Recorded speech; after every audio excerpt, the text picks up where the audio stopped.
Yes, yes. Okay, okay, very good. Okay. Um, we have a good group here today. We have a webinar and we have some agents, investors, and we have a guest speaker. I'm not going to call him guest. He's also a real estate broker for our sister company, NB Elite Group, Florida, which is other company what sponsors non-MLS, mostly commercial agents. Eduardo Abar, he's also owner of the title company. It is our preferred title company we use here in Florida and Miami. Also, his wife, Monica, is also attorney. She's a co-owner for the title company. She's also a guest speaker. So we have a very group here today. We have two brokers, myself, Eduardo, and Monica, attorneys. So we have basically two attorneys and two real estate brokers. We have some investors and agents, and I'm really looking forward to this webinar. This is the one of the very few first ones we're doing from Miami office.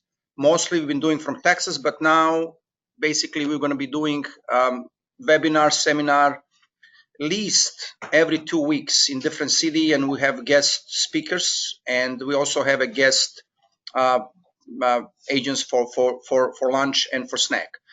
I'm going to turn the microphone to Eduardo. He's gonna start. So let's hear what he's gonna say. He's an expert in real estate, and we are so happy to have him here. Eduardo, go ahead. Good afternoon, everyone. I hope the weather down in Texas is as great as it is here in Miami. We're actually sitting here in a beautiful high rise with great views, and I hope all the locations and all the environments there in Texas are just as pleasing and as accommodating. Today we're going to have a class that's going to go over the tips for a smooth closing. And the structure of the class is such that we're going to cover the different sections and stages of the closing of a real estate transaction. The phases we're going to cover is first the negotiation phase, second the contract execution phase, third post-contract, or what's also called the executory period. So that would be the time between the moment when you sign the contract and the day of closing. That's when most of the things are going to happen. And then finally, we'll talk about the day of closing. A lot of the things that we will discuss are general and should apply similarly in Texas and Florida. And that's based on just general discussions with real estate professionals that I know throughout the country, in California, New York, Texas. A lot of things are very similar. However, when things do refer to the law, which I will point them out, they might be a little bit different, and you would have to check up with your brokers there in Texas. But the general principles apply pretty much everywhere. So first, talking about the negotiation phase. This is the first part that relates to and leads up to a real estate transaction. During this phase, one of the things that we focus most on is making sure that all the agents can prepare a strong, detailed, and well-written contract. So when we work with transactions in our title company and our real estate law firm, something that we see that causes a lot of issues with the agents, and some of the tips that we remind people that's extremely important, and it starts with the very basic, is to get all the names right. It sounds like the simplest thing, but quite oftenly we have to go back and we lose time. Even people run risks of not closing or losing a deposit because the names are incorrect. And let me break out that idea a little bit. A lot of agents representing buyers will name John Smith as the buyer. And then 2 weeks, 3 weeks, halfway through the transaction, John Smith decides that he wants to work with, or he wants the purchase to be under John Smith LLC. Doesn't seem like a big change. A New York agent might not know the implications, and John Smith definitely might not be as concerned. However, here in Florida, a quick issue that pops up almost immediately is with associations. Whether it's an HOA or a condominium association, generally they're going to want to make a separate approval and underwriting process for John Smith LLC. They treat it as a complete different person. It's a legal entity. And frequently in Florida, associations require in-person meetings that are held once a month. So if you miss that meeting, and usually when that change is requested, you just finished doing that meeting, yesterday or last week, so you're gonna have to wait literally 4 more weeks for that new approval. I'd like to add to that really quickly. We just had a closing where exactly that happened. I'll speak up. And somebody just thought, oh, LLC or a person, it really doesn't matter. It's also fluid. And it ended up being that we switched all the paperwork to an LLC, and they didn't think to ask or look at the condo docs, and that particular association didn't even allow LLCs to be purchasers. So, I mean, the whole transaction was just, prolonged by weeks and weeks, and the people decided not to buy if it's not an LLC, and then they wanted to quit claim later, but you can't do that still in that association. They ended up not buying the property. So those things, we're mentioning names, seem silly, but really it is not. So make sure you have those squared up from the start. So that's just one example of how not getting your names right can affect you. This also applies to the title underwriting process and the mortgage underwriting process. The change of a name creates a lot of issues. The LLC example was just one, but other common examples are buyers who want to buy with their children, buyers who want to add their spouse last minute, or buyers who want to add a friend investor. Any change to the name of the buyer can and may create delays and can lead to escrow disputes and breaches of the contract. Similarly, when you're working with a seller, make sure you always have the right seller. In Florida, the quick point of reference for the correct name for a seller is the county appraiser's website. And everywhere, the best point of reference is always the deed. If you know how to access the deed, that's when you're always going to find who the record owner of the property is. And remember, if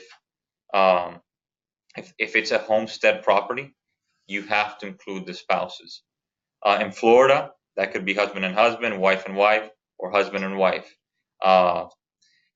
You have to make sure that spouses, both of them, are included in all homestead transfers, or you will have a chain of title issue further down the road.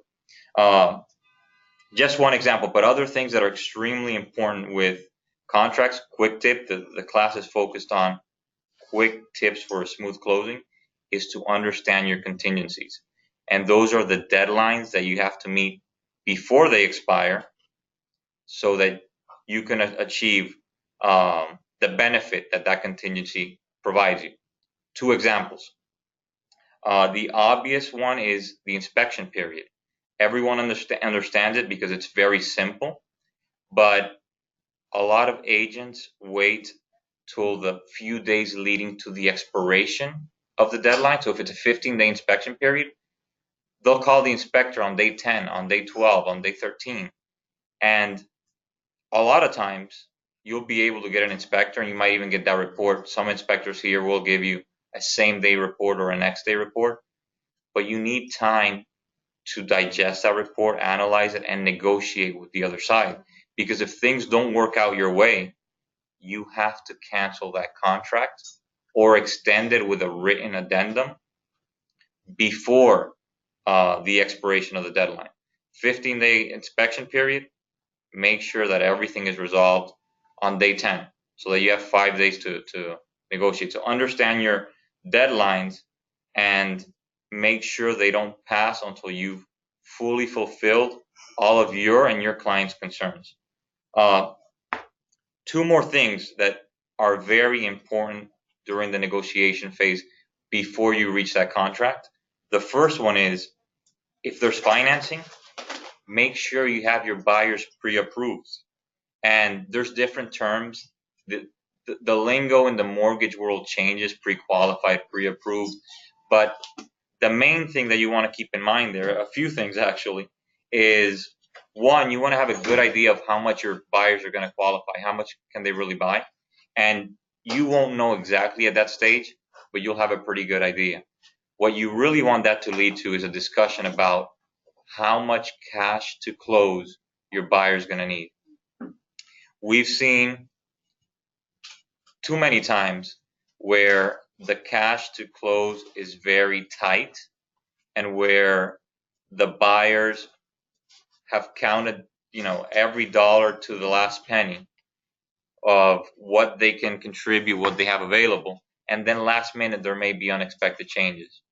And unfortunately, we see sometimes, and we really don't like doing that, when we see a buyer asking their agents to contribute from their commission to the closing. Right. So these are the type of things you want to be aware of from the beginning and know that your agent has a comfortable amount of cash for that closing so that there's no unexpected surprises and so that, hopefully your commissions never get affected.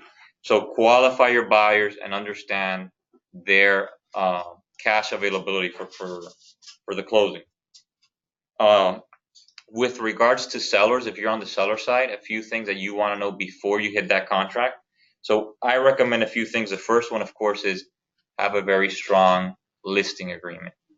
Make sure you're protected with exclusivity, regardless of how the property is sold. Make sure that you're paid because you're already putting it at many efforts. You're already marketing the property, and sometimes a seller, the owner, can sell a property, and indirectly they may get a buyer on their own, which really came through your marketing.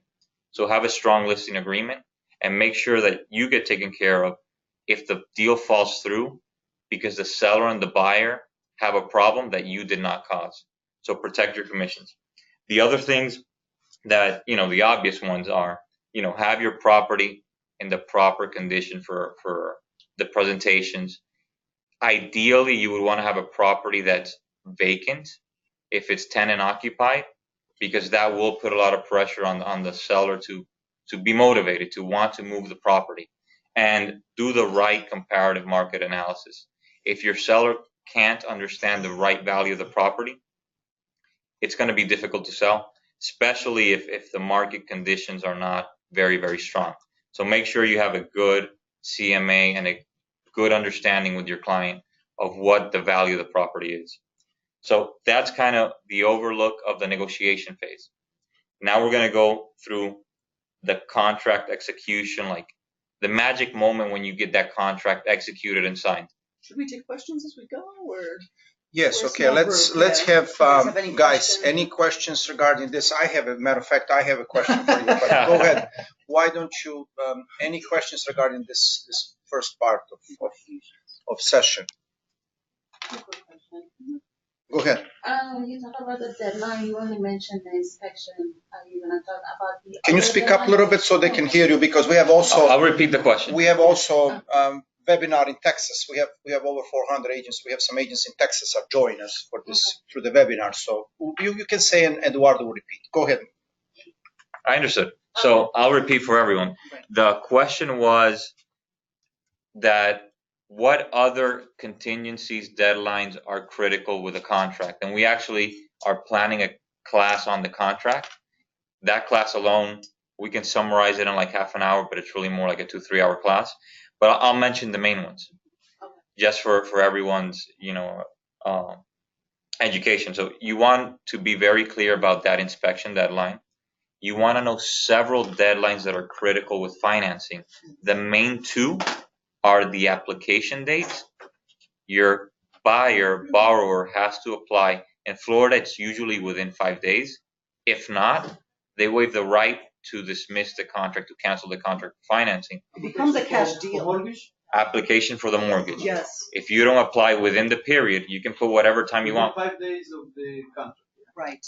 The default fill in the blank response in the Florida standard contract is 5 days. You can make that longer, of course. So that's. And then the other very important deadline with regard to financing is the loan approval period or date.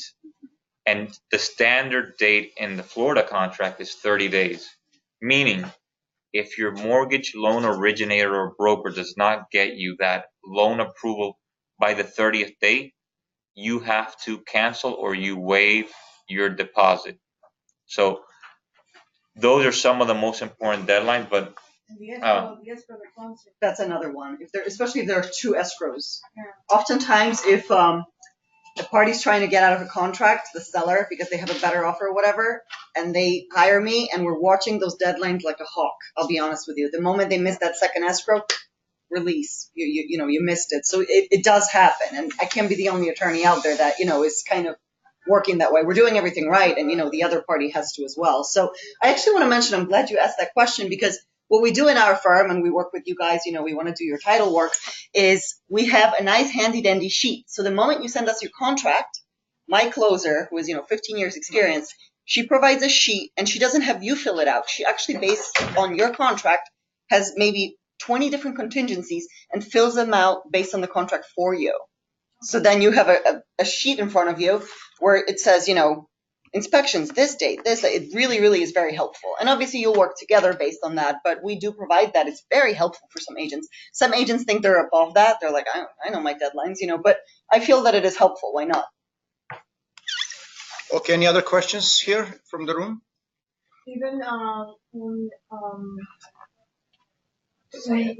the buyer presents the offer, and we put 5 or 3 days for the seller to answer. Yes. Otherwise, yes, they could just withdraw.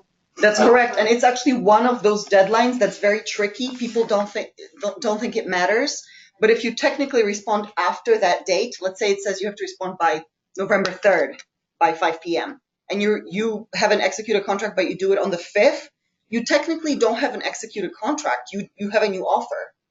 And some people try to get out of the contract that way as well. And again, I've been the attorney waiting on that sometimes to happen. That's what there are people that try to get out of contracts. It happens all the time. And to that end, something that I like to remind every agent is the ABCs of real estate. I think, if you look it up in YouTube, there's a famous scene from a famous sales movie. In real estate, the main rule is always be closing. The situations when we've been hired to assist people, let's just say in plain English, get out of a contract, is usually when there's an unexpected tax disadvantage. Yes. That can be very significant, particularly for foreigners, where in some countries people pay 50% or more of their taxes, and things weren't organized to reduce that tax implication. But usually the negotiation phase is about identifying potential issues, such as a tax issue, so that once you put in your time and effort, you're not worried about how do I get out of a contract.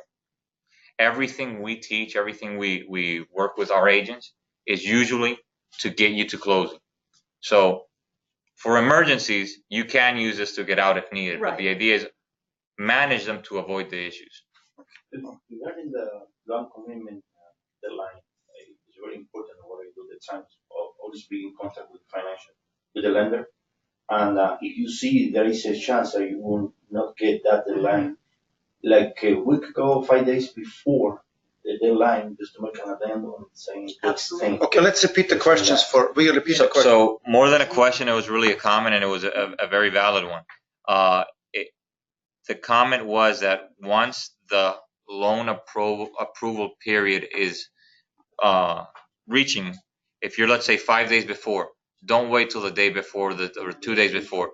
Simply extend pursuant to a written addendum, an addendum that states in just very simple terms, the closing date is moved, for example, by 15 days, together with all pending deadlines.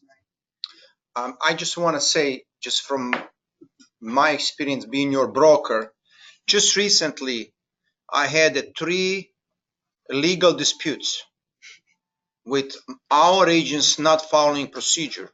One agent in Texas did not respect the date of the contract regarding the loan approval. And the financing period expired one day. They did not have signed addendum.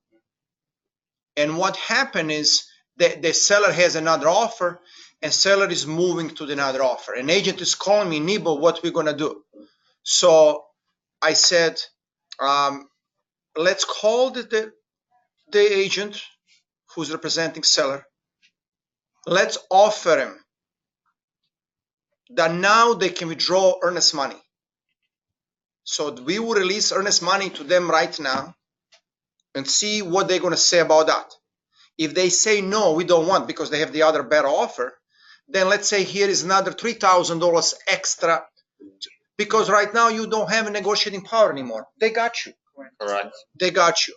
That's one legal, and my agent took my advice, and basically they did accept us releasing this money, and I even, talked to someone from the other side just to say, you know what, you have a buyer, you have a deal, our buyer may not sign release, and you have a, you may not be able to sell it to somebody else right away till everybody agreed and release on this money.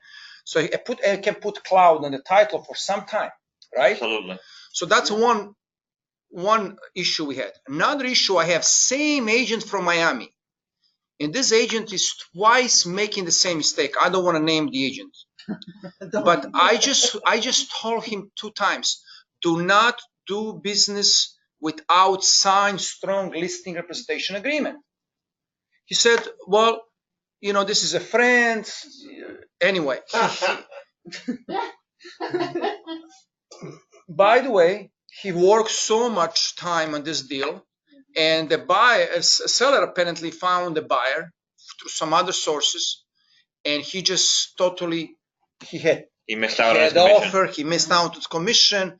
I mean, It happens. so do not do business even with anybody without signing a representation agreement. Friends, family, and a lot of people in Miami, they don't want to let you. They don't want to put you to be transition broker. No, nothing. They just say, well, here is. So it's better to walk away, guys. So because time is Time is your valuable, most valuable resource. Okay. Anybody in Texas, please, do you have any questions? Please write down question here, and Eduardo will read it and answer. Okay, go ahead, guys, if you have any questions. All righty. So Hold on, please. Let's see if anybody have any questions in Texas. They can write in the chat because they are in the mute right now. So. And I can go back. Okay. No questions. Let's move on. I'm trying to cover as much information for everyone, but if you have questions, please type them in, and I'll go back at any time. Okay. So, hopping back on the train, second phase, contract execution. So this is fairly simple, but in Florida, following the procedures can be very important, because sometimes people will try to, get the penalties or the remedies that the contracts afford if you don't follow those procedures. So when you sign the contract, you are required either to make a escrow or earnest money deposit with the contract, or the contract provides a blank where you put how many days you can make that deposit within. When the blank is left in blank, it's 3 days. But this is the kicker. Florida real estate agents have to give escrow deposits to their broker within 24 hours. It's not 3 days, even if the contract says 3 days. And most brokers in Florida, and it's a trend nationally, have their title company or their real estate attorney handle the escrows for them. So if you're an agent that receives an escrow deposit with the contract, and the contract says you have three days to hand it over, you're still limited by that 24-hour period. When you get a deposit, you have to furnish it immediately to the escrow agent. Here in Florida, that's one of the services we provide, and we permit all the agents that work with us to make a deposit at any Bank of America branch. I don't think it gets much more convenient than that. Right. Of course, we take wire transfers and ACHs, but Bank of America is pretty much anywhere. And we'll give you more details after the class about that. But when you sign the contract, make sure you get the escrow deposit, the earnest money deposit if you're with the buyer. And if you're with the seller, make sure you demand that escrow letter immediately. Because if they haven't put any skin in the game, if they haven't put any risk, they're not going to be that serious about the deal. So on both sides, that's the first deadline that you have to jump on, and make sure you get an escrow letter, whether you're the buyer or the agent or the seller, I'm sorry. And then the big thing that you have to do immediately is apply for your loan if it's contingent on financing. If you miss that loan application at the beginning, usually 5 days, you waived your right to cancel for financing. So quick summary of the contract execution phase. Jump on the escrow deposits and jump on the loan application. All right, we're gonna pass now to the third stage of the closing, which is the executory period, the time between the signing of the contract and the closing date. And that's where most of the magic happens, but it's only gonna be easy and smooth if you did things well during the negotiation phase with your buyer, with your seller, with your mortgage broker. If you did that part, the executory period is going to be pretty easy and smooth. But there is a lot to pay attention to. So you sign the contract. I tell all the agents, celebrate. It's a good special moment, but you're still, a little bit removed from the finish line. There's a lot of things you have to do to get to that finish line. That's like the beginning of the race. So if you celebrate, don't celebrate so much that you're hungover for 3 days, because the most important day in the executory period, I call it day 2. Day 2 sets up your whole closing. That's when you want to go through all the deadlines. You want to call your surveyor. You want to call your inspector. You want to call your mortgage broker. You want to get the loan application in. You want to get that escrow letter. Everything happens on day 2, most important day for the agent. And something that you'll notice, I mentioned surveyor, inspector, mortgage broker, the title company. Basically, what I'm trying to say here is, as an agent, you're going to be like the director of the orchestra for quite some time, but you need to have strong team players. You have to have a strong team. The great thing here at MB, that you have amazing brokers, starting with Nevo, and then it all trickles down. When you have a strong broker, when you work with a good real estate attorney, something that a good broker, a good real estate attorney can do for you is help you get the other people that you need in that team if you don't have them. Of course, if you have already a good mortgage broker, or your client does, a lot of buyers have already some relationships with their banks, or know someone that can help them with that. So, of course, allow the buyers and always allow your clients to work with whoever they're comfortable with, as long as you have a certain degree of comfort that that person can get the job done. So make sure you have a strong team. Make sure you line up your schedule for the transaction on day 2, most important day. So the next thing that you want to be very concerned about during the executory period is, you lined up your deadlines, get all the contact information, and start getting on the phone and on your computer, sending emails and making calls to all the people that need to start working on the different things. So the main things that you want to be working on more or less in order: get the loan application, get in touch with the association, ask about the approval period, send the escrow letter, contact your inspector, let your title company know that the transaction is moving. In our firm, we have these same instructions for our paralegals. We tell them that they're the directors of the orchestra, and they aggressively move the transaction with you. So those things, you want to get them moving and scheduled from the beginning. Communications are the most important things for agents with their clients, with the other side, and with their team. Now, I think that phone calls are critical and they really get things done, but a lot of times you just want to follow up with an email.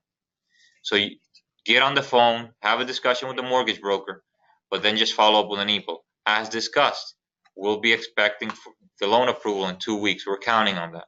Looking forward to it. So get on the phone, be on the phone 24/7, but follow up with emails. If not, maybe, they'll say it never happened. We see that quite regularly as well. The third thing to keep in mind, day 2, communications. And then the third thing you want to keep in mind is the addenda, the changes to the contract. Almost every contract has multiple changes. Most common change is the extension of the closing date. Whenever that changes, put it in writing and get it signed before deadlines expire. But similarly, you also have changes that affect the price. That's very much related to the inspections. If you're making a change, put it in an addenda. Tip and trick we give to agents is when you give or when you get a credit or when there's an issue about the price, if you can, don't change the price. Just provide for a seller credit. So you need repairs in the amount of $20,000 to get the property in good working order, but you negotiated an accommodation of $10,000, then instead of lowering the price, for example, from 200,000 to 190, leave the price at 200, inform us, the real estate attorney, the title company, and we'll simply write a line item on the closing documents saying that the seller is given a credit of $10,000. And ultimately what that means is your commission is still calculated on the 200,000, not on the 190. So it's a little They're like, practice "Why?" tip, and it's helpful. It makes a difference. A small caveat, some of you might work with FHA loans, which you know that they're so tight that $50 can break the deal. In that situation, what he's saying is not going to apply just because they're not going to allow a $10,000, $20,000 credit. So now you have a good team. We really are available to you guys. You'll have our business cards. You can tell me, hey, I have this deal and this is what happened and what would you do here? And we'll help you out because we've seen so many of them. And I'll understand the difference between a cash deal, which is you would do exactly what he said, a regular loan, which is you would do what he said, versus an FHA. You probably wouldn't do that. So it's funny. Monica mentioned that we've seen things, and every time she says that, I think of the 3 fires we've seen. A lot of times people say the house burned down the day of closing. Right. We've seen that 3 times, the day of or the day before. Not the whole house, a fire in the kitchen, Yeah. a fire in the furnace. We've seen that 3 times. We really have seen it almost all. So we really are here to help you out with your closings because things happen. And the it's easy. agents are terrified. I mean, they're there for a walkthrough and the kitchen's burned down and yeah. But call us or call your agent, call your broker. Something we see a lot more is stolen appliances. I hope that doesn't happen in Texas, but you see that a lot in Florida. And since we see these things so many times, we know how to provide, like a multiple choice set of options to handle the problem. And, we'll give you some coffee, some water, and we'll help you go through it, smoothly. But the main thing is here in the executory period, start with a strong day 2, have a lot of communication, set up your deadlines, and put everything in writing for changes. Signed by the clients, by the buyer and the seller before the deadline. Last major phase that we're going to discuss. I haven't seen any questions in the chat. Are there chat. Questions up to this phase here? I would love to get some questions from Texas and make sure you're alive there. But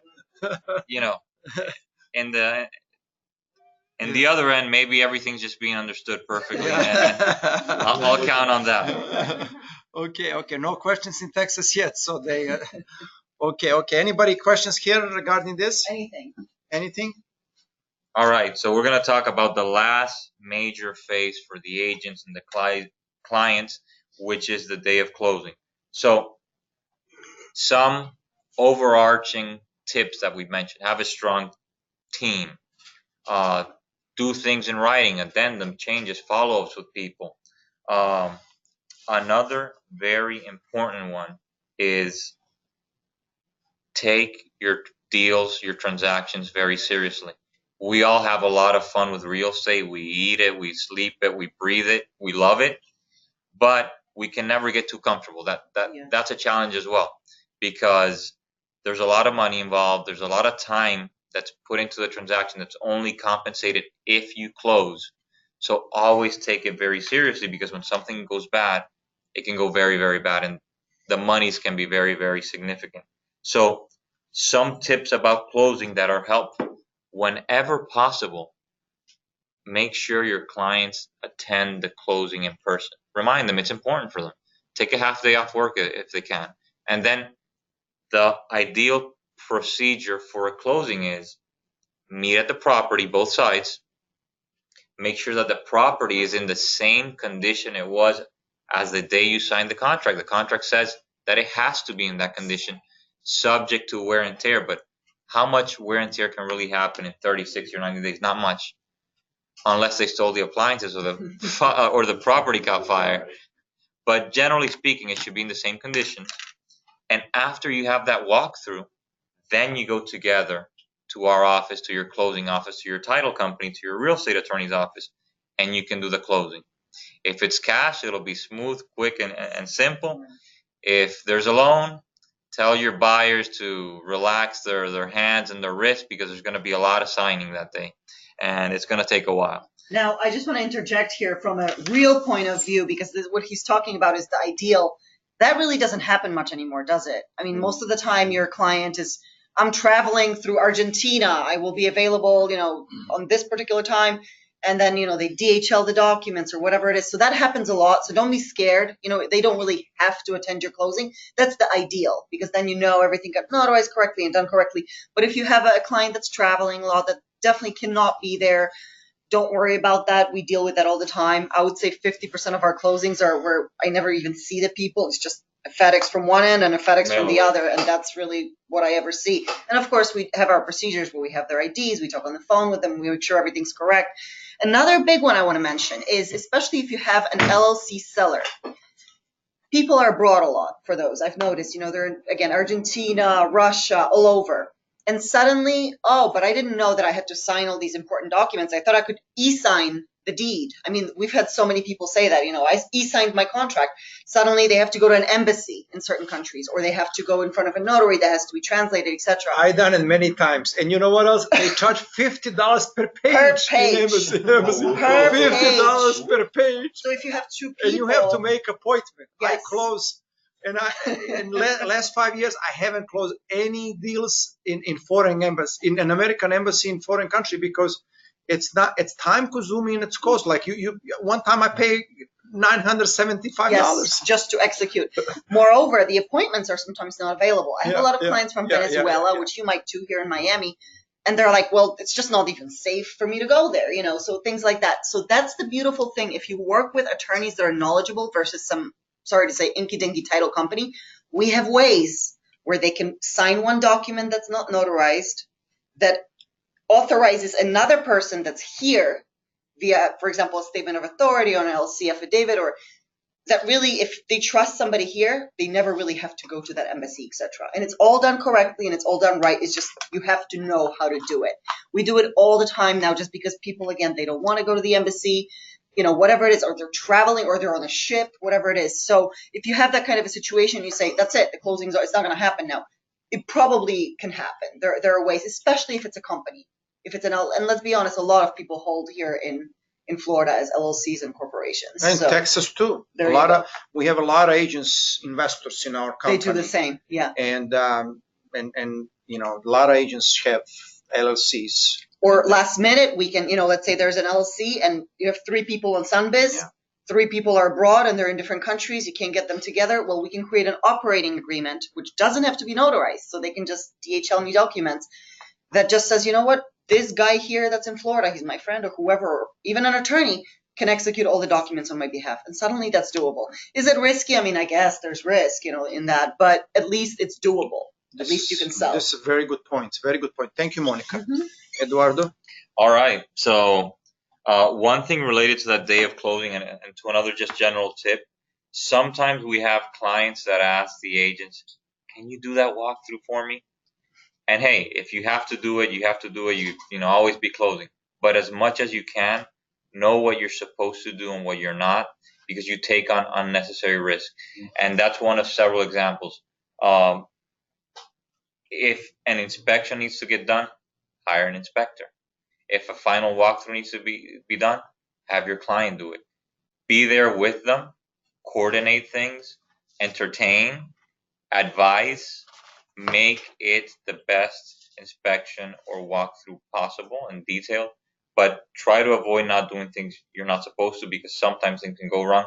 But if you have to, then follow up with writings that you checked, what you saw, what you didn't see, and be very clear. Your phones are very handy now because we have an amazing camera, most of us on our phones now. So if you can't have your client, especially if they're away or whatever, you can walk the property through with them with your phone. It's not ideal, but it's better than nothing. Because always be closing. So just the last thing, I went through all the major stages and main tips for a smooth closing in a very summarized version, the nutshell version. There is one last stage which you're not so concerned about, which is post-closing. And just very briefly, just so you know, usually at that stage at closing, the seller gets the seller proceeds, the cash. The buyer gets the keys. Agents get their commissions. However, although almost everybody is done, then we, the title company, have some work left, but you don't need to worry about it. And that has to do with, we do updates to title because there is a gap in between when we issue the title commitment and when we issue the title policy. And we want to make sure that nothing happened in that gap. And then we want to make sure that all the documents get recorded correctly. And after we verify everything, then we do another post-closing update, and then we issue your title policy. And that title policy, you'll get it anywhere between 1 to 3 months after the transaction. Most agents, clients, you don't need to be really concerned about this, particularly if you're working with a competent company that gets that to you. So, but if it comes up now, you know more or less what happens. That's the nutshell version of our tips for a smooth closing. I want to thank everybody who's here live and everybody who's there in Texas just as much, because sometimes it's not as exciting to be live, but it's a modern world. I enjoy it. I'm still looking forward to some sign of life in the chat room from Texas, but I'm confident that. Do you guys have any deals you want to discuss right now? Hold on. Let's see before I close the webinar. Okay. Before I close the webinar, any questions? Because I want to say a few more things before we close. I want to say a few exciting things what we're doing inside the company. Any questions regarding this great presentation? Any questions? One question. Yes. My last closing, the seller wasn't there at the closing, and he didn't bring the keys to the keys weren't available to my client 3 days after closing. How do you suggest you handle it if they didn't bring the keys? So let me repeat the question. question. And so the question was, how do you handle a closing where the seller is abroad and where the keys were not provided at closing? So one thing we do frequently is we ask, as a title company, we're very, very detailed, and we ask that question: who has the keys if the seller's abroad? Usually it's going to be an agent or a tenant. Let's say there's no tenant, so it's an agent. And then we would tell the agent, bring us the keys a day before or the day of if you're doing that walkthrough, and then give it to us early in the day, and we'll hold it in trust until we get cleared funds for the seller. And we've had situations where we have the keys and the buyer gave a wire, but it still hasn't cleared our account. Right. And we'll tell them, hey, you have to wait till the end of the day or till next day. And we'll do that. Because when we hold things in trust, there is a fiduciary duty that we have to make sure things get done right. And I'm hoping that things worked out. If they didn't come, But I mean, they sent it later, like 3 days later. You can always, I'll be honest with you, if you feel that there's going to be any issue about the keys because for whatever reason they're just not responsible people, whatever, the title company has their funds. They don't technically need to. You just that's what we had to rely on. right. So you hold the fund. It's kind of in limbo. Yeah. We don't release funds until everybody has Tells us that confirmed. it's okay to that- release. That's very important. We don't. What other questions do we have around the room or around the country? Okay, no questions? Okay, Thank okay, you. everybody, thank you for attending. We'll see you next week. Next week we have another webinar, a Zillow webinar. It's going to be next Wednesday. It's going to be posted tomorrow on our social media, and it's going to also be emailed to you guys. And then following week we have investment webinar presented by me, investing in small multifamily buildings, 2 to 4 units. And that's going to be also webinar. Thank you for being with us, and we'll see you soon.